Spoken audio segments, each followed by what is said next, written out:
Do you love your iPhone? Would you love it more if it was thinner? Or maybe if it folded in half? Well, I got great news for you. Today we're talking Apple product leaks. Welcome to the All Future podcast, where we talk all things Apple, tech, AI, various different topics throughout the week. We're bringing out videos throughout the week, and we appreciate you watching. If you haven't subscribed, we'd love you to subscribe to hopefully keep getting these videos and watching them and joining us as we talk about things like Apple leaks. So this video, we're talking first about the most recent Apple development, which is that Apple Intelligence features are delayed on the iPhone 16 launch. So it seems like iOS 18 is going to come in September. The iPhone 16 is going to come. iPadOS 18 is going to come. And it's just going to arrive with the normal features, nothing regarding Apple Intelligence.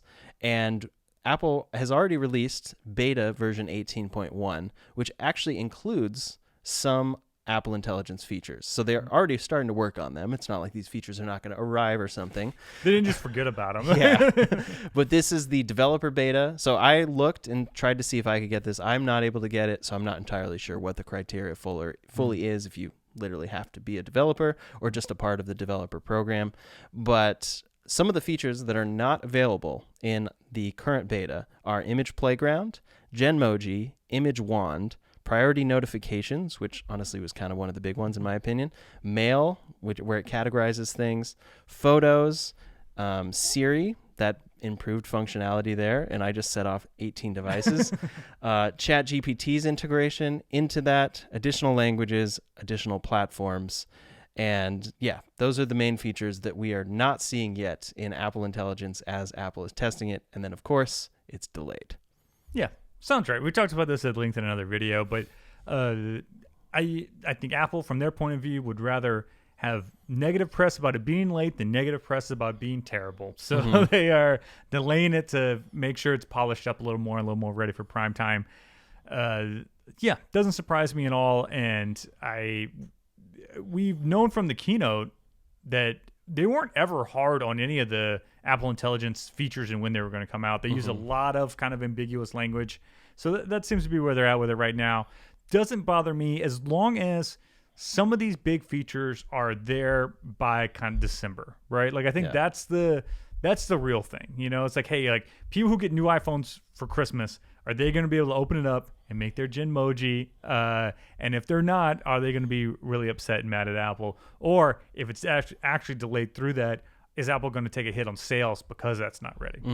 It kind of seems like a lot of the features I just mentioned probably wouldn't even arrive at that initial launch if they're not in the beta yet. But I don't know if those timelines coincide or if it'll be completely arbitrary. But yeah, I'm definitely interested to see, because some of the image generation stuff I'm not too surprised by, but priority notifications or mail organization, stuff like that, Photos, Memory Maker, like those kind of seem like improvements of things that Apple sort of already does. But because it's using AI, I guess it's delayed. But I'm surprised we're not seeing those yet. Yeah.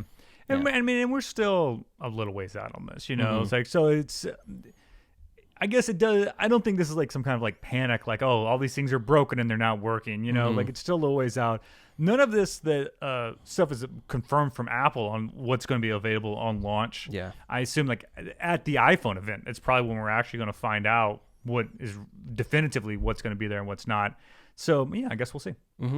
So big news here, Matt. Oh, I installed the iOS 18 beta on my phone. okay. I went for it. It's been fine. It's not that big of news. It's just that I think last time we talked, we were both like, don't do it. Yeah, we're like, I don't know about this. But you've been using it? Yeah, I was on tour and someone else had it and they were showing me. And I was like, okay, I might as well get it. It was looking fine. Overall, it's cool. You know, I have things like the improved control center, which I can customize. Here, let me grab my phone. Okay, yeah, let me check it out. So the improved control center is pretty cool. So here I am. Okay. And then tap and hold. And, you know, I can just add a control from this whole list of controls, which is just a lot easier than it used to be. And then these arrows right here, that means I can take the app and just resize it to exactly what I might want here. And then I think I can move to any tile on this whole map. Yeah. That's cool. I use Control Center a lot, so this seems neat to me. Yeah, so same on your home screen. Like I can take this app and just move it over there. It's going to stick. God. It stays right there. What is this wizardry? You tell me we don't have to, we're not a slave to the grid anymore. Yeah. Apple finally broke free of a dedicated filled grid. Oh, cool. That's neat. Safari Highlights is supposed to be in there, but I haven't had any luck with it. I got a prompt when I opened Safari for the first time that seemed like it was telling me I could do it, but then I don't know, maybe it's only for certain websites, or maybe I just... Or it's a beta and doesn't always work right? Yeah, that seems like kind of what it is. The Photos app, I'll show you this. I will not screen record this because I don't need people to see my entire library. But look, yeah, like it still kind of has tabs at the bottom, but it's more like this is my library, and then I get to the bottom, and then I have all those other things. So it's like in a separate kind of menu. You got like push up. Yeah, so I can still get to albums and shared albums and all that stuff down there. But I also have a dedicated passwords app now. Oh, that's the Apple Passwords app? Okay, cool. That's the Apple Passwords app. And it looks a lot like other apps I've seen. Like this is the organization. Yeah, it looks like 1Pass or something like that, yeah. Last feature I'll show you is the Apple stuff where you can do different tap backs. So I'm just going to write Apple Test here, select it, click over to text effects, and I have all these different text effects. I can go bold, italic, underline, all that stuff. Nod. So I can send that to you, and that's going to animate. What does it look like on your end? That's what I'm curious. Let's see. It just says Apple Test with no shake or interest at all. It's very boring. It's super lame. I got to upgrade now. Yeah, you got to upgrade. My text can't shake. And then the last thing that I'm excited about is you can click the plus here, and I've even moved it up, or I thought I did. Yeah, send later. And then you can open this, and I can literally, so it's 11:33 right now. Let's schedule this text to send at 11:34. Test. And then it holds there, and it's kind of an outlined text. And then in 1 minute, you're going to get that text. Very simple feature, but honestly, that's going to be great to have because I definitely remember things that I want to text people, but remember them at like 5 a.m. or something, and I don't want to be obnoxious. So, yeah. Basic, great features. None of that is really a leak, but that is what is available. So let's get into these leaks now. The next one. Those are cool, but that's not cool enough. Yeah, not cool enough. And also not cool because you don't, I guess you'll get my text late, but you didn't get any of my text effects. Yeah. If I do a tap back to you that's a different emoji, it will do the same thing that it kind of does on Android. Where so it'll tell me that you sent. Yeah, it'll send you a text that says Ryan reacted emoji to this message. Yes. That's what it sent me another text. Yeah, it's exactly like on Android when you do the tap backs that aren't there. So there's a lot of features here that are like, okay, everyone's got to upgrade to utilize these features. And then you got my test. So it works. All right. Next up, Foldable Phone. Apple has reportedly signed a deal, an NDA, with a Korean supplier regarding multiple foldable phone projects. And the current timeline is a rumored release date of 2026. What do you think about this, Matt? Unlikely, man. Unlikely. Unlikely. I think that 2026 is the most unlikely part. That seems too soon for them to get into this. I mean, obviously they have the ability to do that. There's nothing stopping them. Apple could make a folding phone that would come out this year if they wanted. You know, like it's the technology is all there to do it. But I don't think the technology is there to do it in the way Apple wants to do it necessarily. I'm also curious, like, Apple has to have some kind of internal marketing test on this to see if it's even worth making. Because one, it's going to be more expensive, right? Foldable stuff by its nature, it's going to be more expensive, more parts, all this kind of stuff, right? So I imagine if they make this thing, it's got to be, starting at $1,300, $1,400, something like that. And then I wonder how many people actually want this. Have you ever thought, I want a foldable phone? Not really, especially just because they are so thick and stuff. So no, I haven't thought that based on the current foldable phones. I do think a foldable phone could be very cool in some kind of like sci-fi future where this device is possible that doesn't seem possible today. But no, not really. What about you? I assume you neither. Never thought about it. Yeah, why would we do a foldable phone? I could see the use case of like opening it and it's like an iPad and then you can fold it up. But I wonder which direction do you think Apple would go with this? Would they go, if they're going to do it? Clamshell, not the book, like not the book. The clamshell style, right? Yeah. That seems to be I guess that's probably the least. It's less functional than the book folding thing, but seems cooler to people. Because the problem with the book folding thing, that method, right, is that it just seems like two phones with a hinge between them. Yeah. Right. Nothing seems special or cool about it. It is increasing the footprint of the phone in your pocket or your bag or whatever. And so like a vertical, like a clamshell style fold, actually I think would sell phones because people would be like, oh, that's cool. Especially people who remember flip phones, and had flip phones and stuff. They're like, oh, that's actually a cool form factor, fits in my pocket better. There's some like gimmicky kind of benefits to it. You set it on the table and can like do your FaceTime call or whatever. But so I suspect that's what they're going for. So what if we've heard these recent rumors about an iPhone 17 Slim or Apple working on a future slim version of a phone that might actually be its own category.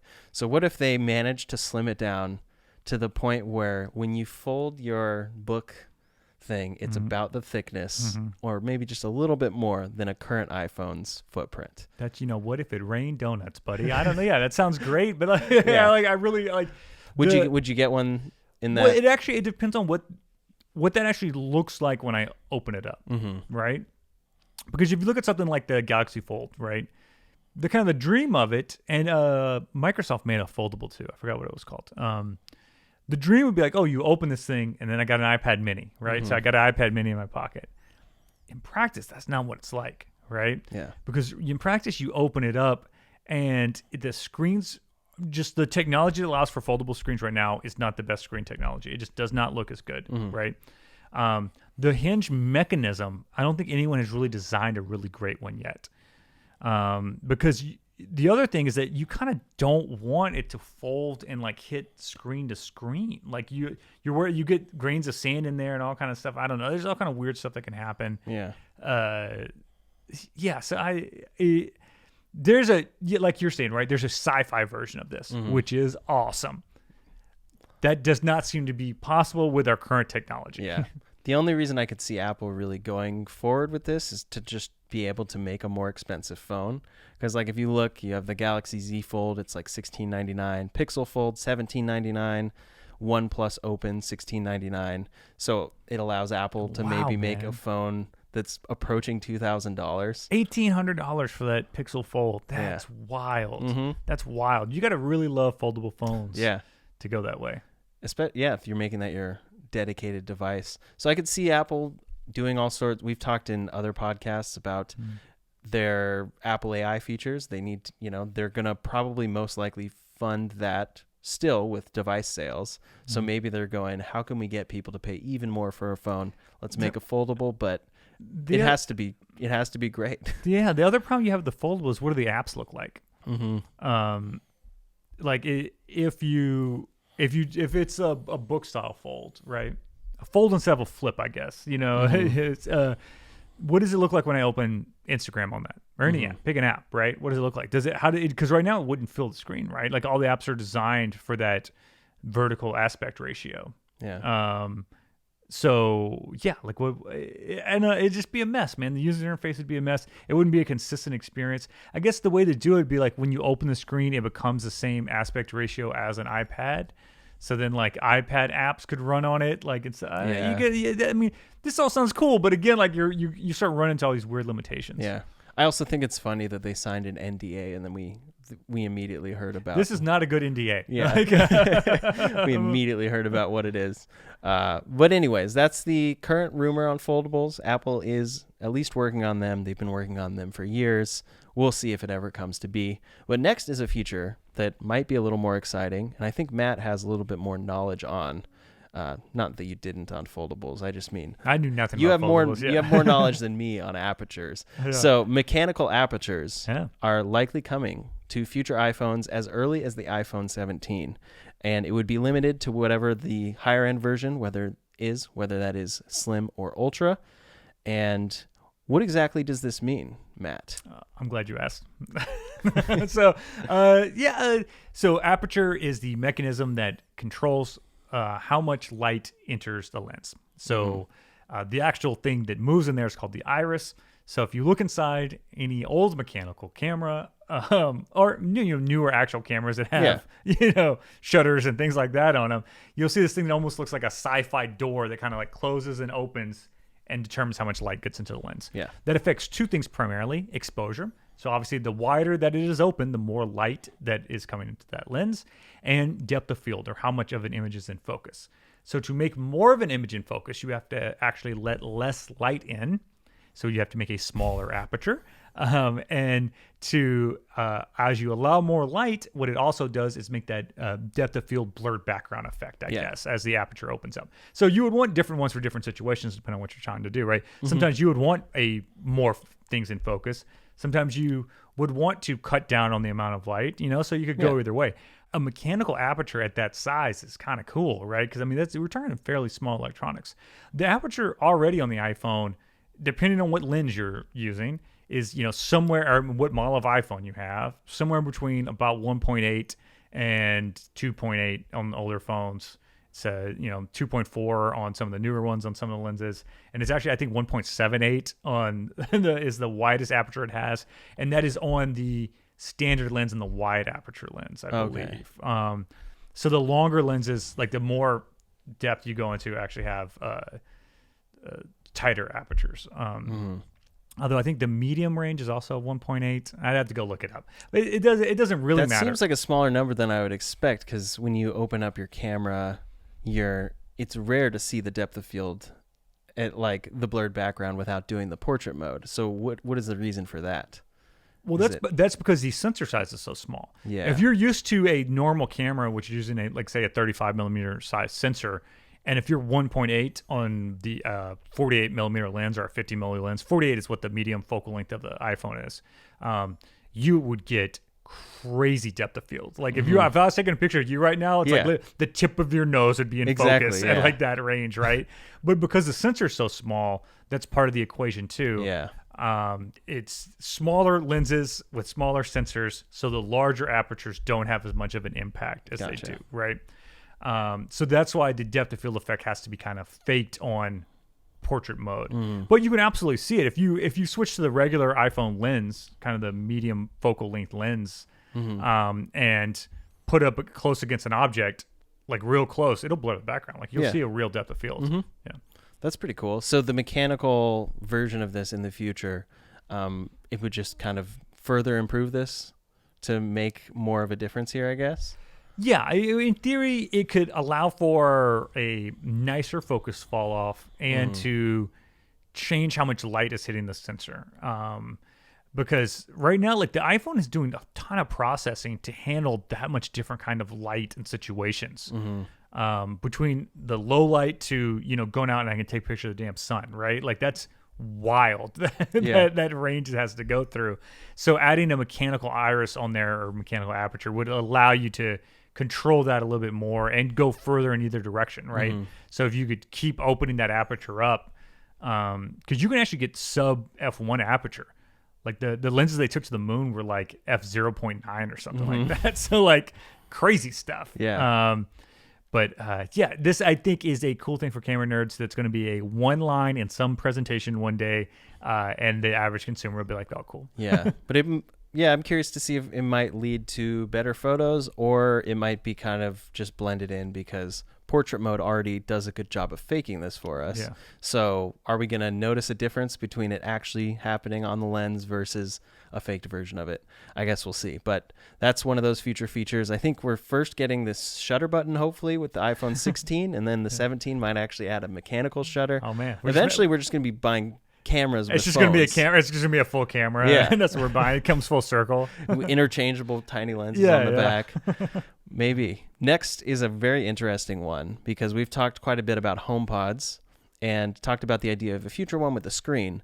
And Apple is working on future fabric displays right now. And the rumor is that this could come to the HomePod, it could come to iPhone cases, Apple Watch bands, or other things where it's able to display some information on the fabric itself.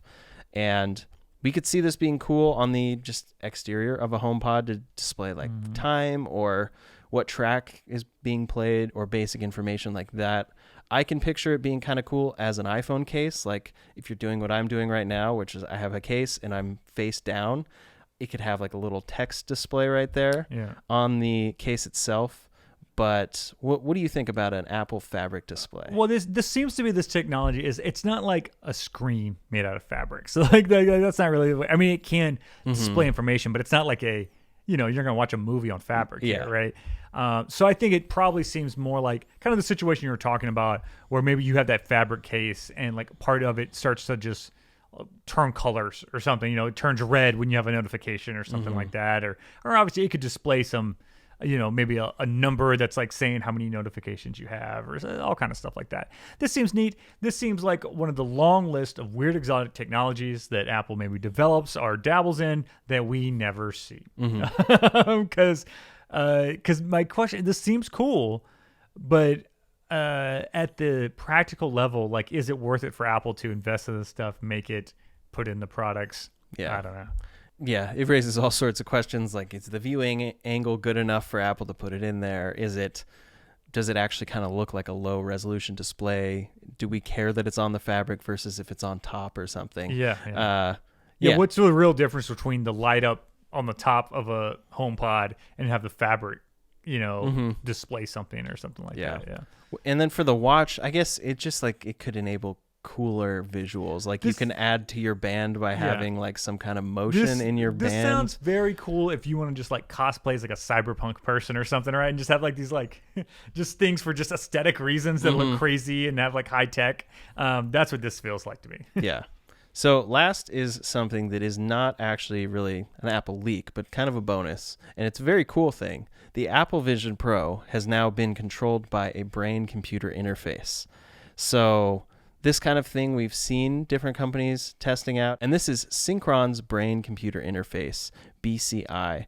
And this can already do things like interface with your brain to control computers, but they got it to interface with the Apple Vision Pro to have someone be able to control it and use a cursor around the Vision Pro itself, just using their brain.